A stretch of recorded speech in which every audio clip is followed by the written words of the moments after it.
ভারতীয় সাম্রাজ্যবাদের যে সংস্কৃতি, মঙ্গল প্রদীপের যে সংস্কৃতি আমাদের উপরে চাপিয়ে দিচ্ছে এক ধরনের মিডিয়া, সেটার বিরুদ্ধে আমার দেশ অবস্থান নিয়েছে।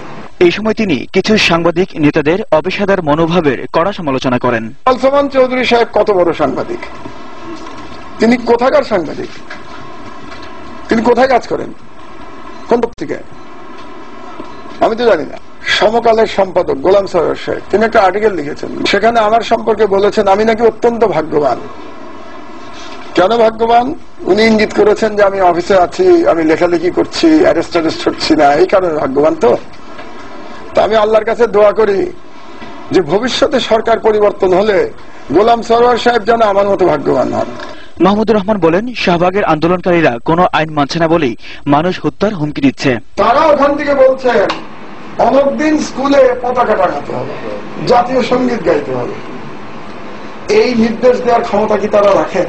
তাহলে কি আমরা ধরে নেব যে বাংলাদেশ নামক রাষ্ট্রের ভেতরে শাহবাগ নামক আরেকটি রাষ্ট্রের পতন ঘটেছে? এই রাষ্ট্রটা কারা চালাচ্ছেন এই রাষ্ট্র? সাংবাদিকদের প্রশ্নের জবাবে মাহমুদুর রহমান বলেন, ব্লগারদের বিরুদ্ধে তার পত্রিকায় বিভিন্ন সংবাদ ছাপা হওয়ার কারণেই যুব সমাজ নৈতিক অবক্ষয় থেকে সচেতন হচ্ছে। আমরা তাকে